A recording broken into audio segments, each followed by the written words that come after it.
Passa aqui na mesa de inscrição para escrever e pegar o comprovante e tal. Então, podem passar para as respostas.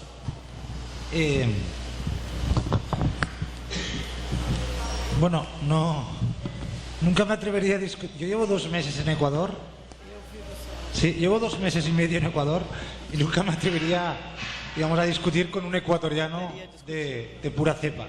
¿Sí? Yo lo que sí que le puedo decir, yo soy europeo de pura cepa, es las diferencias sustanciales que hay entre el Ecuador que yo vivo desde hace 2 meses con la Europa que dejé en el mes de mayo. ¿Sí? Mientras en Europa todo, desde hace 5 años, el metarrelato es la crisis, la austeridad, los recortes profundos en áreas fundamentales para el welfare, en Ecuador, desconociendo muchas de las cosas que usted dice, pero obviamente suponiendo que son de esta manera, en Ecuador yo estoy viviendo todo lo contrario. ¿Sí? En este sentido, yo no creo que Ecuador haya saltado los cielos. Yo creo que Ecuador tiene muchas contradicciones. La del Yasuní me parece importante y seguramente otras que nos han tratado, pero que existen. Pero teniendo todas estas contradicciones, en algunos campos se está operando en línea contraria a lo que sucede en Europa, ¿no? Y fundamentalmente, insisto, en una inversión profunda en educación, en sanidad. En mi país, en Europa, están cerrando universidades. ¿Sí? Día tras día, están expulsando. Los alumnos han aumentado el 30% en los últimos años y se ha reducido la planta docente 15%, es decir, menos profesores para atender a más demanda. Las universidades son un desastre en Europa, un desastre. ¿Sí? En Ecuador veo lo contrario, veo señales en dirección contraria. A eso yo me refería. En lo otro, insisto, no entro. Ecuador, mi charla no era sobre Ecuador, pero Ecuador, lo poco que he visto, hay cosas que me parecen sumamente interesantes. Me parece sumamente interesante la cancelación de la deuda externa, la renegociación de la deuda externa. En Europa, la deuda externa, ilegítima en gran parte, está asfixiando nuestras economías, nuestro bienestar. En Ecuador hubo un proceso contrario a esto. La regulación del sistema bancario, la cuestión tributaria. ¿Sí? La recaudación fundamental hoy en Ecuador es a través de los impuestos, ¿no? La renegociación de los contratos petroleros. Estas cuestiones me parecen interesantes. No todo me parece interesante y muchas de las cuestiones estoy de acuerdo con usted. Un excesivo protagonismo del Estado, etcétera, ¿no? Pero algunas cuestiones me parecen interesantes. A esto es lo que me quería referir. Si he entendido bien las preguntas, a mí sí que las otras. A mí sí que me parece bien, me parece que el movimiento que ha habido este junio en Brasil es, y luego matizo, exactamente el mismo que hubo en los indignados en Europa, en Occupy Wall Street, en la primavera árabe, en Hungría, ¿no? Todos estos movimientos que hay alrededor del mundo son, y luego lo matizo, exactamente la misma cosa, ¿sí? Son nueva composición del trabajo vivo que reclaman la democracia, que reclaman un welfare inclusivo, un nuevo tipo de welfare, todos estos tipos de cuestiones. Es decir, las agregaciones multitudinarias, al final, digamos, su voz, sus cosas son muy parecidas. En fin, yo me siento muy cercano a quienes protagonizaron estas movilizaciones en Brasil, como a que las protagonizan en Estados Unidos, en cada uno de los sitios. Ahora bien, ¿no? Es obvio que lo que pasa en el norte con lo que pasa en el sur hoy tiene algunas cuestiones diferentes, ¿sí? Europa, austeridad, recortes, y aquí, ¿no? En algunos sitios de América Latina sí que ha habido en los últimos años, pues cuando decimos post-neoliberalismo no nos referimos a comunismo, ¿no? Sino una cosa diferente al neoliberalismo, donde hay una mayor... hay lo contrario de los recortes, ¿sí? Hay aumento del gasto social en partidas importantes para el welfare, ¿sí? Entonces, tratando de pensar estas diferencias, a veces a mí algunas cosas sí que sirve la sociología. Hay un autor que se llamaba Ted Gurr, que escribió hace muchos años un libro que decía Why Men Rebel, ¿no? ¿Por qué los hombres y las mujeres se rebelan, ¿no? Entonces él decía que no era la pobreza lo que hacía que se rebelaran, sino era algo que tenía que ver con la no satisfacción de las expectativas crecientes de bienestar, ¿sí? A mí me parece, y esto lo someto a discusión entre ustedes, que en parte lo que está sucediendo en Brasil tiene que ver con unas expectativas, digamos, que se abrieron y que no se cumplen, ¿sí? En Europa es todo lo contrario. En Europa estamos asistiendo realmente a un retroceso, pero a marchas forzadas, de lo que fueron la conquista de los derechos en el largo siglo XX, ¿sí? A un retroceso, digamos, de derechos que, según todas las encuestas, indican que el 80% de las familias han visto reducidos sus ingresos prácticamente al 50%. Si cuestiones muy básicas como eran la sanidad o la educación pública, en Europa están en franco retroceso. Por tanto, no sé, yo creo que por aquí vienen un poco las diferencias. Y por esto me refería a un ámbito más, pues, de keynesianismo, de un tipo de intervención que obviamente no llega a cada una de las cuestiones en el caso de Brasil o en otras poblaciones de América Latina, y en cambio en Europa no hay ningún tipo de keynesianismo, sino una austeridad. Ahora bien, la vuelta a la normalidad, y en eso estoy de acuerdo con lo que me parecía que indicabas, no se trata de volver a un keynesianismo, digamos, como el que existía con anterioridad, sino a un espacio, a una constitución de lo común, digamos, que distribuya efectivamente la riqueza, digamos, que a través de las luchas se produzcan nuevos derechos y por tanto una nueva constitución. Por tanto sí que hay alguna diferencia en ese punto, ¿no? Y la primera pregunta, ¿no? Europa hoy está en ruinas, ¿no?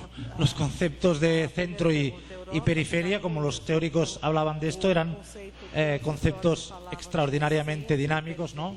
Y hoy Europa, o al menos Europa Sur, es claramente una semiperiferia, yo diría que en algunos casos directamente una periferia, ¿no? En ciudades como la mía, en Barcelona, hay problemas, ¿no? Salió un informe hace un mes, hay problemas de malnutrición infantil, ¿sí?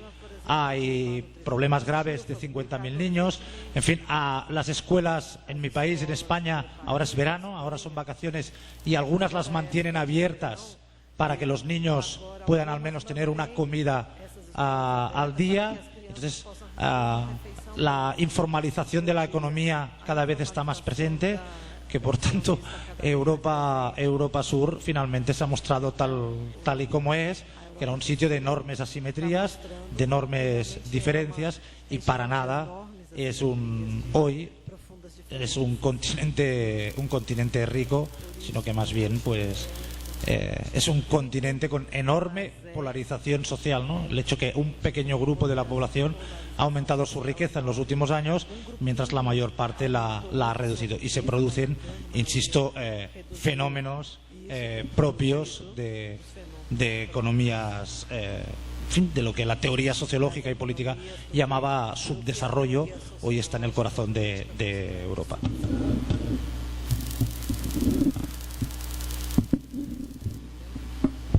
Bem, eu vou tentar responder de uma maneira bem simples, né, essas duas questões, né? Quando está se falando do trabalho, né, e aí está centralizando a questão do trabalho imaterial, isso não implica dizer que está subvalorizando a produção material. O que está se colocando é que outros elementos, né, que ganharam centralidade no processo produtivo, né?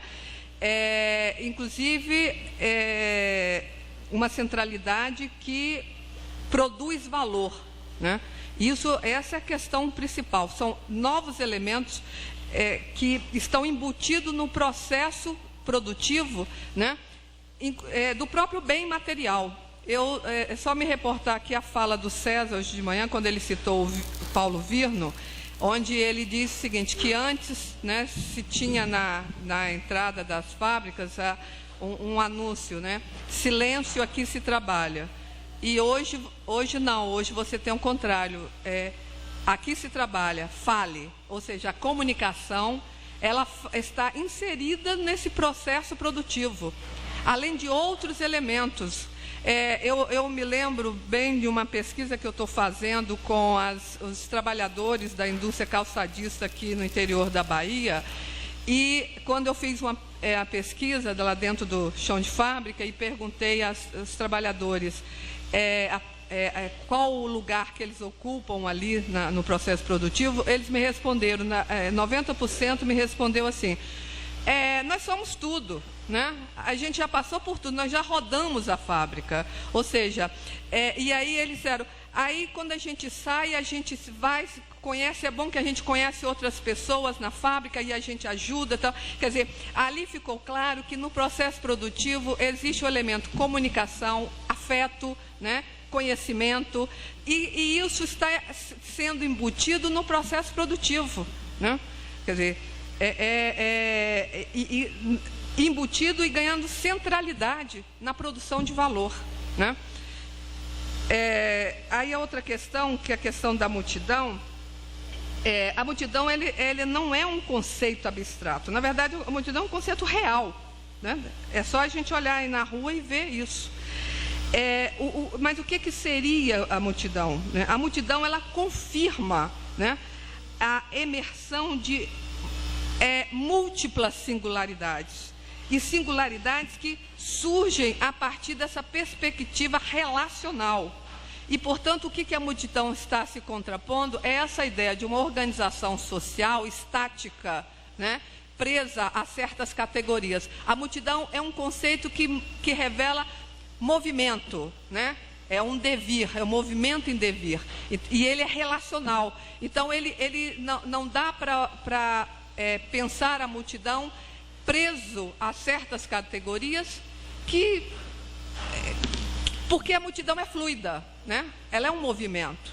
É isso que traz esse conceito como uma contraposição disso que nós, né, conhecemos como os movimentos sociais, essas organizações sociais, né? E eu acho que o que está acontecendo hoje está explicando muito bem. Acho que esse conceito está ganhando uma espécie de materialidade, né? O que facilita a maior compreensão desse conceito. Eu acho que, não sei se eu respondi, né? Mais alguém?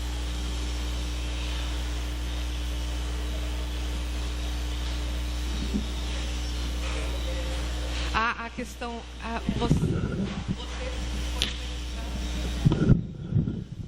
foi para você? Foi para a mesa. Foi para todo mundo, né? Você fez para quem, Antônio? Tá, então... Tá. Olha, eu não acredito, eu vou polemizar um pouco, que nenhum sujeito social ou macro-sujeito possa derrotar o capitalismo. Se você tem um sujeito, você tem um iectum, um fluxo, que é sujeito a uma lei, a uma determinação. A saída do capitalismo depende da superação de qualquer forma de sujeição de subjetividade, de liberação dos fluxos. Acho que o capitalismo ele depende de sujeitos, e como eu coloquei, pelo menos na minha perspectiva, eu coloquei na minha fala.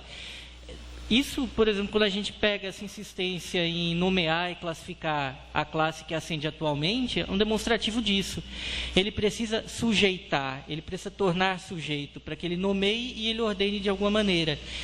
Enquanto houver sujeitos de algum tipo, é sujeito a uma lei que depende de um nome, e tudo aquilo que tem nome, que tem identidade, é capturável pelo capitalismo. Penso dessa maneira.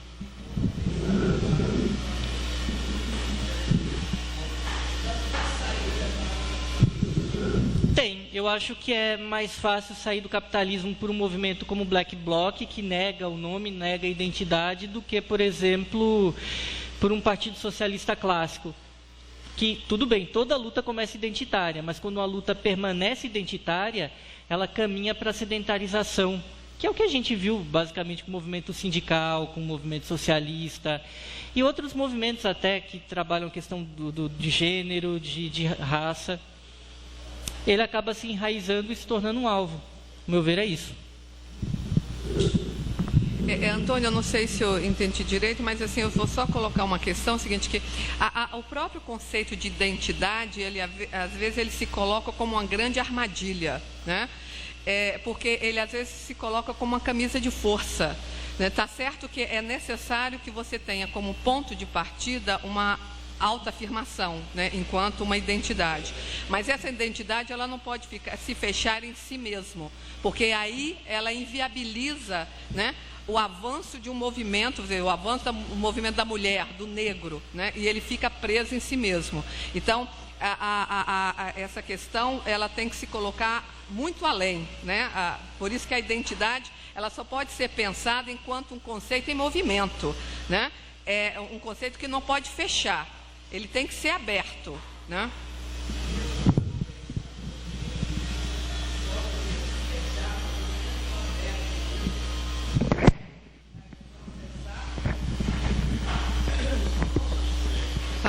Mulheres e negros são inferiorizados em todas as sociedades, ou seja, machismo e racismo, culturas milenares muito arraigadas, e não produziu indignação da multidão ainda. Esperamos que aconteça.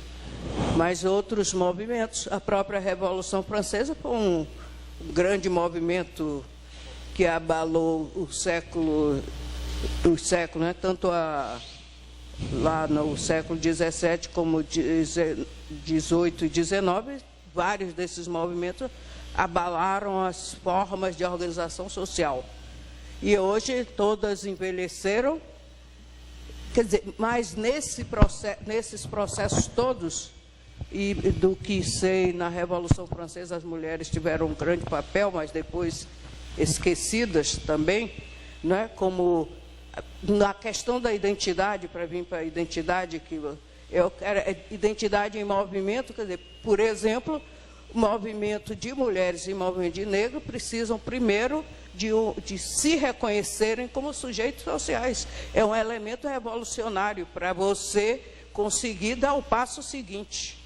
Então, não é no sentido de camisa de força, muito pelo contrário, porque quando as pessoas não se identificam com algo, não é, a sua própria identidade, assim como os gays que buscam, não é, formar sua identidade, se afirmar e construir movimentos, etc., são essas categorias que sempre foram inferiorizadas, discriminadas, não é? E que são invisibilizadas